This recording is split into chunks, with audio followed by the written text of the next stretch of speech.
I've got the perfect add-on for an Alaska cruise. Welcome to Vacation Mavens, the podcast that brings you travel inspiration and practical tips from two moms who know how to plan the perfect trip. I'm Tamara from Your Time to Fly. And I'm Kim from Stuffed Suitcase. With over 40 years of travel experience between us, we're here to share our favorite destinations from road trips to cruising, theme parks, and European adventures. Whether you're planning a family vacation or a mom getaway, we have the tips and tricks to make memories that will last a lifetime. Kim, over the years, you have become such the Alaska cruise expert. I think we've talked about this recently of how many you've gone on. But today we want to talk about something that would be a perfect add-on if you're doing something before or after that's land-based from like the Anchorage area, which I think people usually just think about Anchorage and Denali, and that's it for a land portion. But this is something that even if you're only doing land, you could do, or you could add it onto a cruise. So why don't you tell our listeners where you went this summer in Alaska? Yeah, so this is also a perfect one for you national park bucket list people, because this will be a national park that isn't as well known. People don't always think about it like Denali when you're talking about national parks. I went to the Kenai Fjords National Park, which is actually near-ish Seward. For most people, Seward is known as it's a cruise port for cruises that a lot of the Gulf cruises that are the one-way cruises.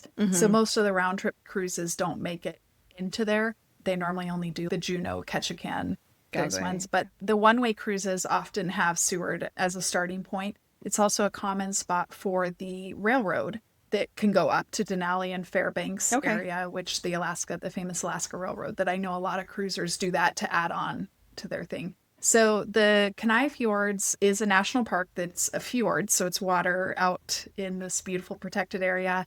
And to get to it, so I flew into Anchorage, which is an interesting airport. It's I shared a picture. I wonder how many people saw it. Like, I shared a story. Like, can you guess this airport?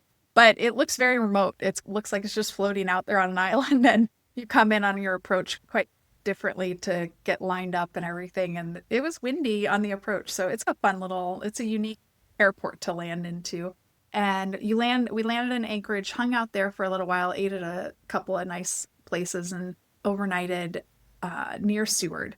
So then drove about 2 hours to Seward, overnighted at the place called the Winsong Lodge, which is really popular with campers. I think it's more of a upscale lodge-ish type motel feel. And some of the rooms have been updated, some are not as updated. So it's a mixed bag, but when you're in that area, there aren't a lot of options. So this was just a perfect little midway point just outside of Seward. And then we went into Seward and got on the boat that was going to take us out for this really cool experience. That was the big change. In Seward, though, I do want to mention we went to a really popular place called Resurrection Coffee, which is in an old church. We recently were talking about churches and cathedrals and stained glass, and it's just a really cute little thing. But we waited in line 30 minutes to get coffee and baked goods on a Saturday. So just keep that in mind. Maybe not the best weekend spot, but it was really popular. And then they have a special window for locals.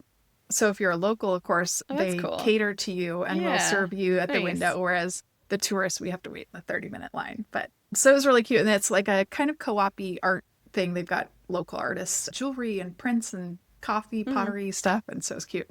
But anyway, so we get down to the harbor and we got on. It's a boat tour company called the Kenai Fjords Boat Tours.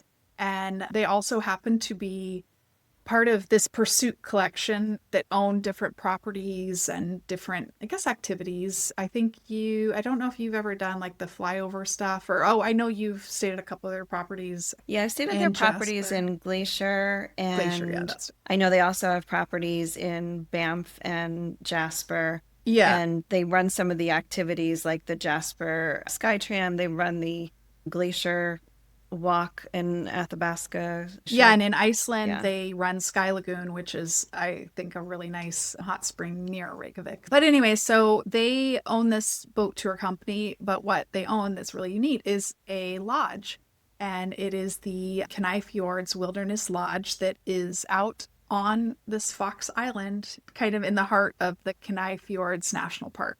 And to get there, you can only reach it by boat. Oh, wow. So it is a very unique experience. So you're really out there in the wilderness then. You feel like it, right? And so you load up just with all the tourists, because they're taking these boat tours that'll take them around. There's a few different boat tours. One's like I don't know, an hour or two, and then there's longer ones. And so we catch a ride basically with the tourists who are doing the sightseeing tour. And they take us over to this island, Fox Island, and you just get dropped off at this pier. And then, of course, the hotel, there's only 8 cabins and then a wow. main lodge. And the are 8 rooms, I guess, 8 cabin rooms. They technically, I think there's 4 building cabins because our where I stayed, it was actually 4 rooms in one Okay. shared building, and then 2 and 2. So I Okay. guess that's 3. And then So they maybe have sometimes the families will take like a whole cabin with yeah, 2 rooms or so. Or yeah, something like that. exactly. Yeah. Yeah, they're not connecting doors or anything. We're definitely insulated, but Yeah. yeah, there was like 2 on one side that shared a walkway and 2 on that side, and then the other one it was families that were sharing Okay. the 2 and 2. But yeah, 8 cabins total. Very small, intimate experience, and you get dropped off, and they're there to greet you. And they take you, and your bags are all taken care of. So you check your bags when you check in at the boat tour, and they show up at your room. You walk Oh, in and go to the nice. lodge, and they greet you with a special, I think it was a juice, like a local juice drink they gave us all, and talked to us about, we're going to get started. Here's our calendar. So they have a daily schedule. Oh, This is what time we do stuff. And there were, there was a family of 8, a mother, aunt, and daughter of 3, and then our group of 4. And okay. so that gives you an idea of the numbers when we were there. And they, yeah, it's really secluded and amazing. So So is it I an have to go into all-inclusive that. then? Since It is a bit, yes. So I would say it's all inclusive, but not drinks included. uh-huh. Yeah. And the activities that were included were things like we did painting on like sip and paint, but of course the alcohol wasn't included. So we bought our own we bought our own drink. But they got us all set up to paint at the table, and we looked out over, and it's on a cove inlet. So Okay. it's really nice. So you're in this little nice cove, and we'd see little sea lions and puffin Oh, were out in the cove. And so you can just hang out on this. It's really an interesting sound because it's a rocky beach kind of cove. okay. But they were these really smooth, gray, large rocks, and you'd walk on them, and it was just almost like wind chime noising. Like it's just this really cool, slatey, Mm-hmm. tinny sound. It just sounded nice. So it wasn't like a sandy beach, so you didn't have that Well, aspect of it. probably be a little too cold for swimming anyway. Get this though, here you go. Okay. So one of the Polar included plunge. things is there is a sauna, and you can Okay. just request, hey, we want to go in the sauna, and it's a like wood-fed sauna, so they get it Yeah. heating up Yeah. for you and let you know, okay, it's ready. And so a couple of people did put their swimsuits on and went and hung out in the water, and they actually, so this was that August when I was in there, and so it wasn't too terribly cold. They were like, it's too bad once you adjust. It's just kind of like a cold pool. And so I was surprised, but they hung out in the water for quite a while, and then they came in and hung out in the sauna and warmed back I guess up. if you're And going to the fjords, then you have to do like a Nordic spa experience and it did sauna feel like jump that. into I know, the it's cold. like another type of fjords, right? Yeah. Yeah. Yeah, you get a little bit of the Scandinavian fjord feel. So, yeah, it was really nice. And then they also had one of our group right after we arrived, they went on a nature wilderness hike. But I had asked, I was like, are there really good lookouts? Or they're like, oh, it's a lot of vegetation and we make our way through. And I'm just like, I think I'm good. I don't really want to go hike through Just if you want to hike. woods. Yeah, Yeah. that's what it sounded like. They all came back. They're like, yeah, it was mostly just a lot of bushwhacking, like not bushwhacking, but Okay. a lot of woodsy things and not amazing, like You get out panorama to a view of view. the islands. Yeah. So that's, I was going to do it if it was something like that, but I didn't get that. But one of the really cool activities that wasn't add-on, so this one wasn't included, was a sea kayaking tour. And funny enough, there's a company called Sunny Cove Kayaking, I think it is. Yeah, Sunny Cove Kayaking, and they're actually based on Box Island. Okay. And people can book a tour with them. And it's funny, it's like for them to go then on their kayak tour, it's part of they get transferred on the same Okay. boat. So the second day they were there, I was there for 2 nights. And the second day, during the day, a random boat came back, and I'm like, oh, are there more? There's no more cabins. So where are these people going to stay? And it turns out they were just getting dropped off to do sea kayaking.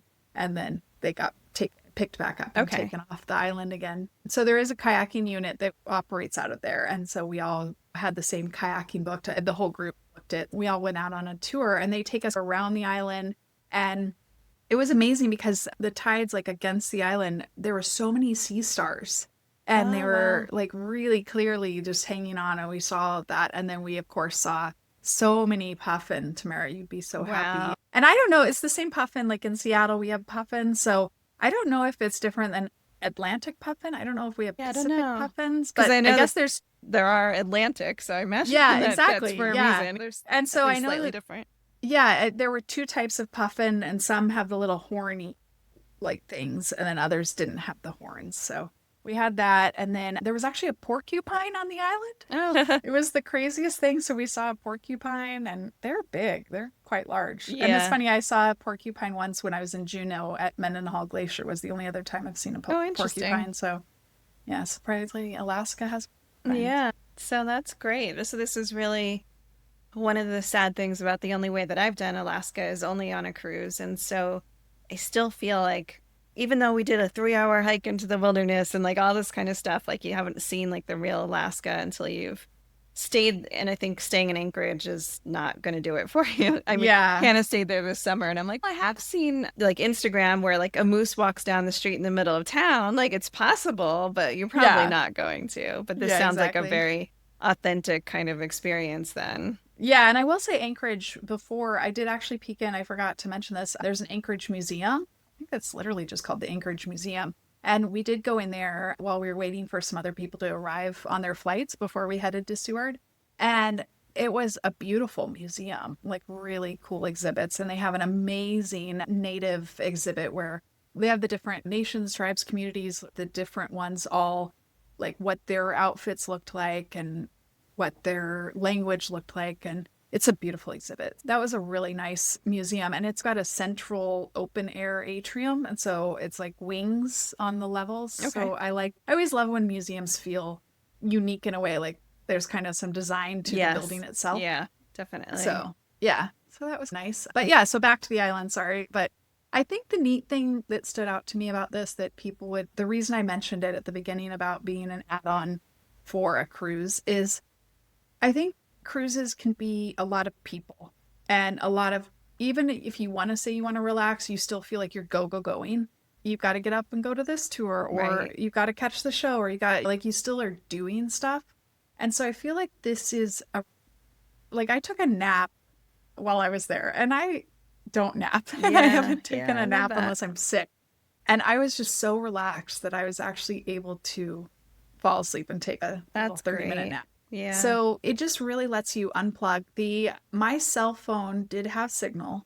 Some people didn't have as much luck, especially if the the 4 cabin building was right next to the lodge. And so I think, and the way the cove curves, I think maybe I had cell signal a little bit. It wasn't amazingly fast, like it was like 2 bars, but I could still get emails and things like that. Whereas some of the other ones further down that were a little Okay. more covered by the mountain of the cove, they didn't have any signal. And do they then or no? They have Wi-Fi in the lodge, the but some lodge, yeah. people said they struggled like getting Yeah. on with it and stuff. But it's definitely like an unplugged vacation. I think. Reminds me of when we did was it the Appalachian Mountain Club in Maine? Oh yes, I remember that. Yeah. And I remember being like, wait, I didn't even know that was possible. Like, how do we live without Wi-Fi and connections, right? Yeah. So Yeah. it sounds like 2 nights was probably good, or would you say another? Yeah, it's a 2-night minimum. Okay. I would say 2 to 3 nights would probably, I don't know if they have it set to if it's you're only allowed to do 2 nights or 5, or I don't, because we all arrived at the same time. So I don't know if they have it set because they probably don't want people coming in at different times. So I don't know if it's 2 night stays and then 5 night stays to fill out the week, or if it's 2 2s. I don't know. But I think 2 nights is pretty good. You could do a third night. I don't know. I don't think 5 nights would be. I don't know what you would do that unless you do 2 sea kayaking trips or something. Yeah. Or you want to take a lot of naps. Yeah, exactly. And you can do beach walks and stuff. And I'm trying to think of some other things. People did go fishing, and one guy caught a salmon like on the shore. He just fished into the cove and he caught a salmon that then they were able to prepare it for him. They couldn't serve it to us, but they prepared it for him, and he chose to share with all of us because they do a little mini charcuterie before dinner as well. And so you can have some meat and cheese. And so they had the salmon out, and it was delicious. But you do need to get an Alaska fishing license on your own beforehand. Okay. Just ethically, you should get it. I don't think any fish and wildlife patrollers are going to come in and check your license, but they don't issue them there. They don't have you set up where you can buy one. Maybe if you can get a cell signal, you could buy it on your phone. if you show up there, but just be aware of that if you do plan to go fishing. But they have all the gear and that sort of thing that can help with that. And then we did do sound bath meditation, which was something I had never done before. Have you done that or heard of that? No, I've done like the sensory deprivation, like bath float thing. Oh yeah, the pods, yeah, that freaked me out. So yeah, no, this I'm is not so like good that, with meditation at all. But tell me about this one. Yeah, this one is like yoga kind of. So you go into the yoga studio, and you have your mat there, and you can lay down on it.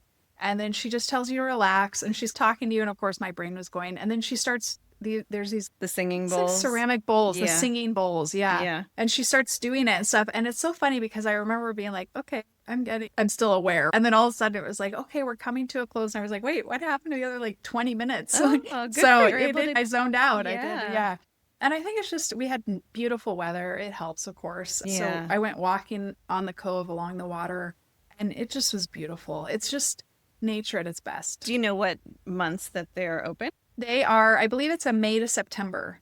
So it is seasonal, and they do sell out early. And some people book like our returning visitors, I guess they say. Okay. But I think it's May to September, if I recall correctly from her, is how it works. But yeah. From everything that you're describing, it seems, I know we said that it would be a good add-on to a cruise before or after, but it sounds to me like after would really be great because it gives you that downtime after a busy go cruise. Yeah, I think you use it as that, or you use it if you're worried about time change and you want to readjust before you go out on the cruise. You could use it before to help you adjust to the time zone change. But I think it works well. And I think if you're like a couple or family or you're looking to reconnect, it just works well as you really learn about each other. And the lodge is such a pretty place to hang out. Like we were there and they still had a fire going. And it's just this crackling wood fire. And then they've got all these books there. There was like Birds of Alaska. And I was just flipping through there. And they've got binoculars for you to borrow. And it's the perfect laid back, relaxed escape. Enjoy and nature. And that sounds lovely. It was amazing. Absolutely amazing. So I recommend it. I think that the one thing I will say, this would be another reason that 2 nights is good. The cabins are, like I would say they're very comfortable, but they're cabins, right? It's not like luxury cabins. Mm-hmm. And the water can be a little touchy. So they tried to warn you. They said slowly turn it and then just let it sit there and don't play with the hot cold too much. But so I showered once and I thought I was good and my temperature was good. And then all of a sudden it was like really cold, like ice cold. And so the temperature's a little tricky on the water. So just be aware of that. When you're expecting, like, I think the price points it's a higher price point experience. Yeah. So don't be expecting, and the service is amazing. They probably have definitely 3 people who are like on always. And then there's a few other people who you see them. And then I can talk about the food in a second because I think that's what you would like. But yeah, just know that the cabins are rustic and it makes sense because if you look at a lot of national park lodges and they're beautiful properties, but the rooms themselves are often basic. But clearly with this type of property, with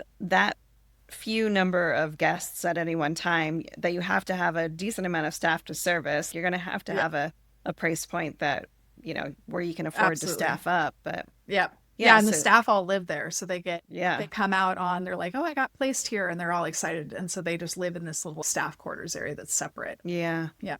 So you said you wanted to mention something about the food. Yeah. So the food was amazing. That is one, like they have a chef there. And so they have a set-ish menu. So here's what so you would come in, like when we showed up, they said, okay, we're getting ready to serve you lunch. The choices are this or this. And then at the end of lunch, they would come out and they'd say, for dinner tonight, do you want this or this? And they would normally have about 2 options for lunch. It was normally like a soup or a salad. And then dinner was normally 3 main options and then a set appetizer, a amuse-bouche type stuff.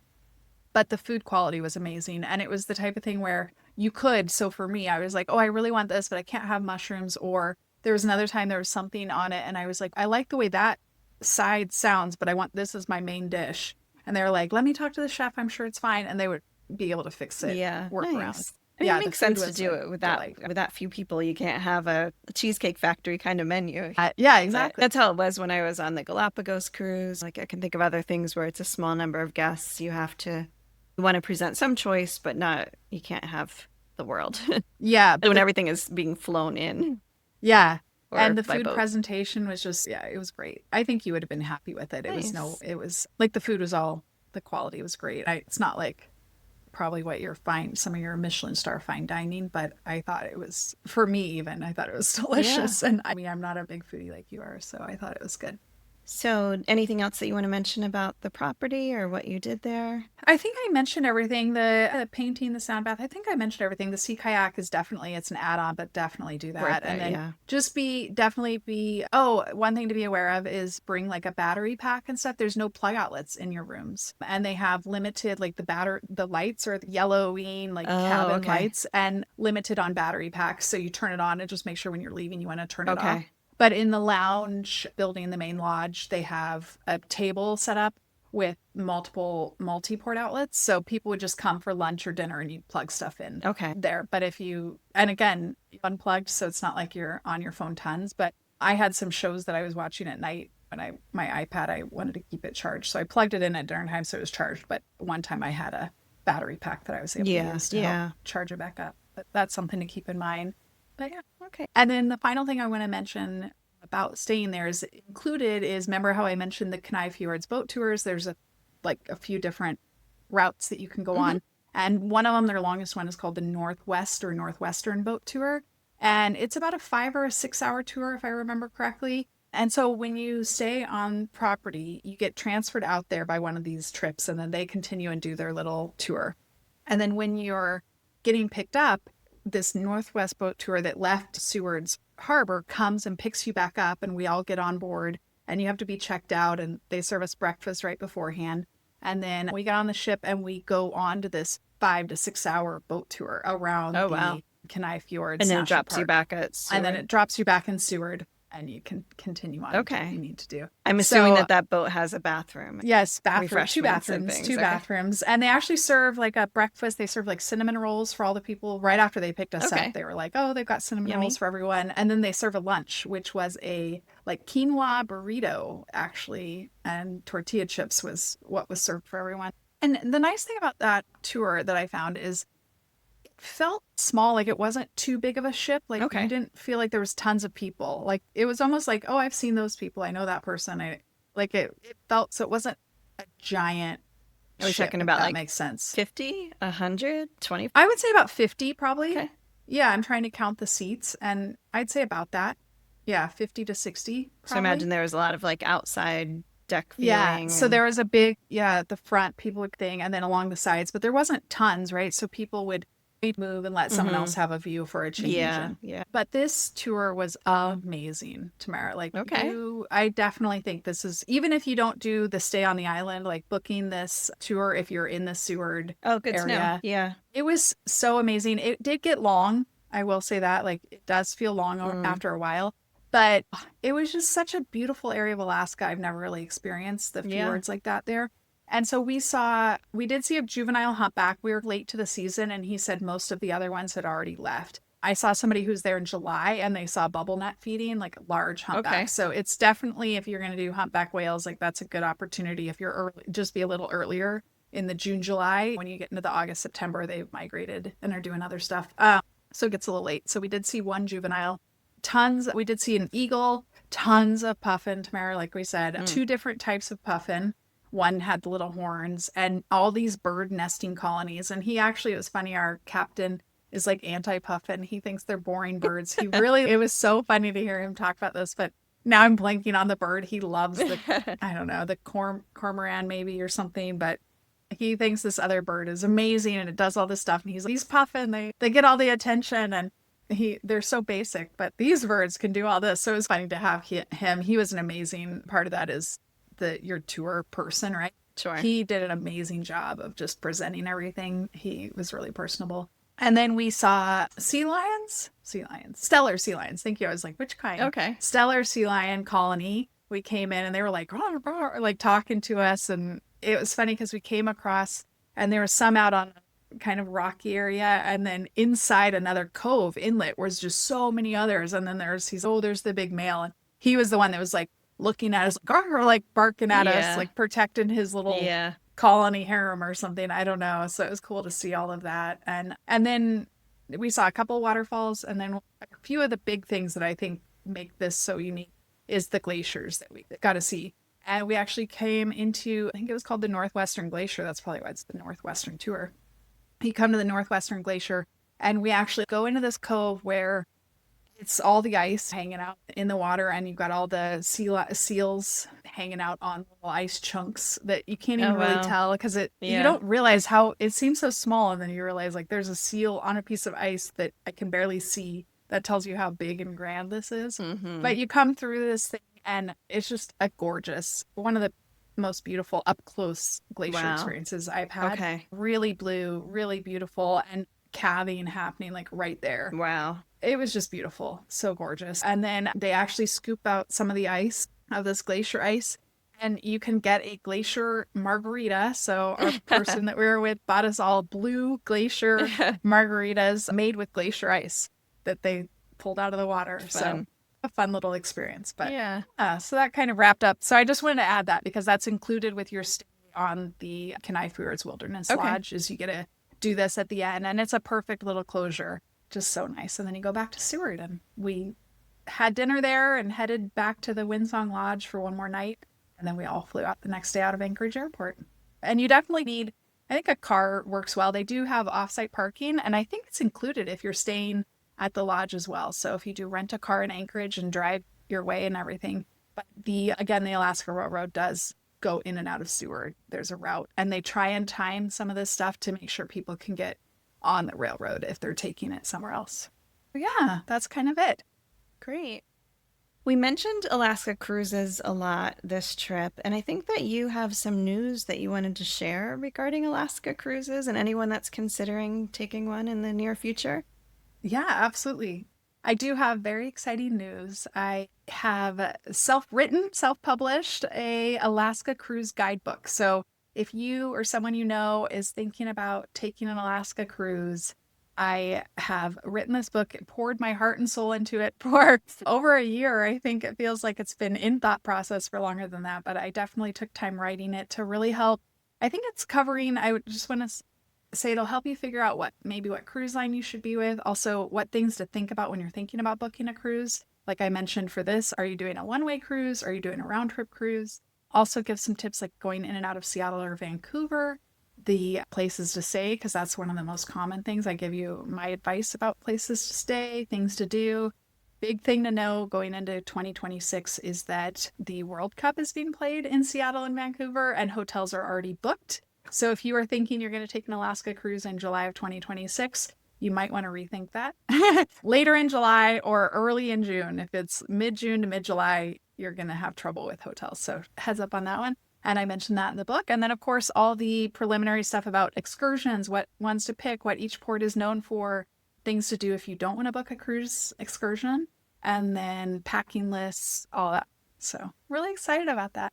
That sounds like a very worthwhile investment to anybody that's like planning it, because you're making a big investment in a cruise, which is probably like a bucket list cruise, and choose wisely. Yeah. And I will just add on to you. I'm glad that you mentioned the thing with the World Cup, because that is definitely an issue. But even last June, Hannah was in Anchorage for a conference, and I had booked her at like a Ramada, and that's where someone else from the conference was going to stay because everything else nearby was mostly booked. And then right before, literally like as she was about to board the plane to fly up there, the person that was going to stay there was like, I'm not staying there anymore. I saw these really bad reviews. So I jumped online to try to find anything else. It is a fortune because Anchorage is not that big of a city. And at least with Seattle, you have the where you want to be closer than you have all these other areas that you could expand into if you need you can to spread out. Yeah. When it's not World Cup time. Anchorage, just being a small city, there's just like such limited inventory. I think I paid like $1 gazillion to move her somewhere else. But I'm like, well, now this other person isn't going to be with you, and I want you to be safe and all that kind of. Yeah, it's just that just happened to a friend. Yeah, that just happened to a friend because there was a very big political meeting taking place in Anchorage, and they got stuck coming in because of flight delays, had to come in, move their flight, and it was very expensive. So that's definitely a good heads up on when you're doing these kind of planning for these kind of cruises. You want to think ahead and plan ahead. And same with cruise. So many people want balconies with Alaska cruises. And if you wait till the last minute, the inventory gets picked over so bad. And I'm seeing more and more often people being offered, hey, if you give up your cruise because we've oversold it, you can cruise next year for free. And there's like crazy stuff like that happening. So Alaska cruising is getting popular, and you do want to plan in advance. People book their cruise often really far in advance, but then think they'll figure out the rest later and think you need to figure it all out. Yeah, absolutely. And in addition to the book, we've already mentioned Tamara and I are both travel advisors, but of course, if you want me to help you do all the research so that you don't have to worry about it and think about it, I can help you with that as well. And I know with some cruise lines, there's also some like onboard ship credit and other things that you might be able to do if you book through a travel advisor. Yeah, we have preferred, the travel advisors, we have the preferred lines, and they give us some extra little perks that we can add to your cabin and things. So that works out really well. Always worth it. Use Kim. Yeah. All right, good. Thank you. That makes me want to go back. It doesn't take much to make me want to go back to Alaska and see more, but pretty. It sounds lovely. Yeah, I want to spend more time inland for sure. I need to get to Denali. So yeah. Great. We'll talk to you guys later. Bye. If you like this episode, be sure to subscribe and rate and review on your favorite podcast app, as that helps other people discover us. And if you want to see more, follow me, Tamara, at Your Time to Fly on Instagram and Facebook and all the others. And you can follow me, Kim, at Stuffed Suitcase on Instagram, Facebook, and of course my blog.